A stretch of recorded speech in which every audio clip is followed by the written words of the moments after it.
Hi all, today I am using the Beswood 220 to do some preparation for some Philly cheesesteaks that we're going to have tonight. And I am going to be very careful because I'm going to use this a lot here this afternoon. I am using no-cry gloves. Now, these can be dangerous if you're not using them correctly. You need to make sure that when you're cleaning them if you're not using them, unplug them. You need to have all of your prep done and ready to go to use these. Children should not use these. So I'm going to use this today, the Beswood, to slice up onion, because I want very thin slices. And then I'm going to slice up this beef eye of round roast. Now, H-E-B had them on sale, and it will be till Wednesday. So if you're this is current for you, you can get them on sale. And I freeze it. And then right before I go to use it, I thaw it out just a little bit because I want the meat pretty firm. You're going to see as I slice it. I'm going to start off with the onions here, and I'm going to turn it on. I've already got it set on about just under 2.5. And I've got a nice large white onion in there. I've already done a red onion. So we're going to turn this on and start slicing. And I'm going to stop it in a second so you can see how thick this is. Now, this slicer is perfect for onion rings. I would do them a little bit more thick, a little thicker for onion rings, but that's our slice on that. Remember, be very careful as you're doing this and watch where your fingers are because you could get hurt. Okay, we're gonna go ahead and give it a start. There we go.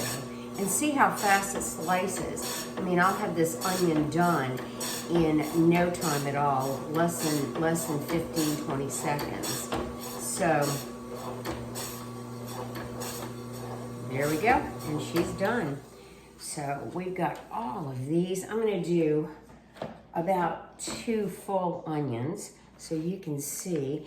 And you know, onions are a lot of water. So when I cook these tonight for the Philly cheesesteak, it will exude a lot of water. So I'm gonna go ahead and put this next one in here and do that. So the onions were already prepped and peeled before we even started. Here we go. Now my little dog knows that we're gonna do beef, and she loves to be on the receiving end. It's not good for her because she has a very tender stomach. So here we go. This is the equivalent of 2 onions, and you can see that. Look at those perfect rings. So if you're making onion rings, this is great. I mean, they come out perfectly. Now, back to the beef. This is it's 2.64 pounds. And what I did is I cut it in half, and it's still frozen. You can see it, you can hear it. So cut it in half, and I love to get these on sale. So when I go to the H-E-B, I always look for the eye of round. It does not have to be the most expensive because you are going to cook these really quick on the griddle, or well, I am anyway. I think you've probably seen some of my videos on how to cook the Philly cheesesteak. So go back to those and you can get a good idea of how fast it happens. We're gonna go ahead now. We want our meat very thin, so I'm gonna adjust this and give it a try. I've got it just under 2, and let's see how it comes out. Oh, that's perfect. Now I'm gonna show you what it looks like here.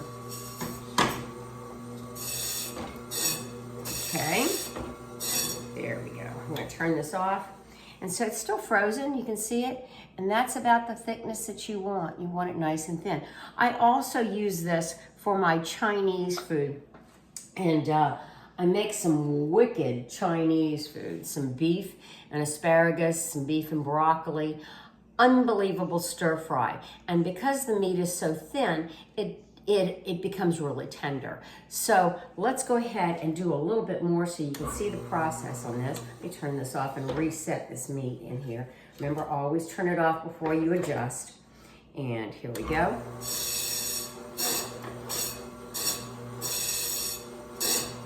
Beautiful. Sometimes I like to layer butcher paper on here, so when I pick it up, it helps to keep the machine clean.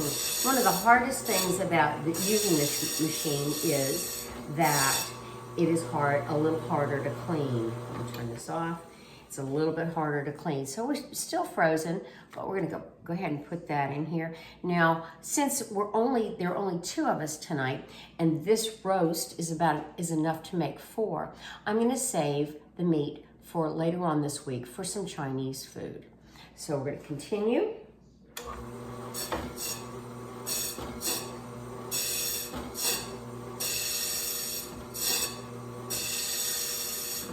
There we go. Now, for the sake of expediting this, I'm going to take this off and take this little piece off and go ahead and show you how I do the large piece, which is the same. You can trim this if you want, but a little bit of fat never hurts. All right, see this? And you can see the crystallization. It's still frozen. And so it's about the perfect size, the perfect width for this meat. It's right under 2. And again, see it? You can almost see through it. There you go. All right, let's go ahead and turn this back on. And so, like I said, it makes the best Chinese food. And you can also use it in Thai food. You can do a lot with this. It slices mushrooms, slices zucchini, slices vegetables, other vegetables. Okay, let's turn this off, get this out of the way.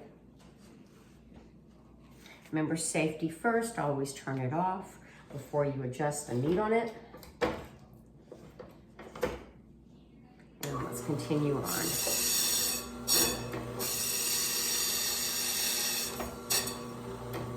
Whoop. So you've got to make sure there's prongs in there, make sure the prongs go into the meat.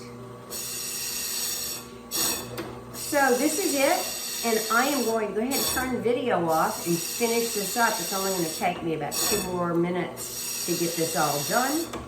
And if you want to see how to make the Philly cheesesteak, go back into it, look for Philly cheesesteak, and it'll show you how to cook it. But anyway, this is using the Beswood 220. And it has been a real lifesaver around my house, especially if you cook a lot. If you don't cook a lot, then probably wouldn't recommend getting it. Maybe share it in the neighborhood. But it really is a good device to have. You need to have a place to store it. You just, it's not something you can keep on the counter. So just know that, but it is well worth having, and it saves you money. So anyway, that's it, and I'll catch you later.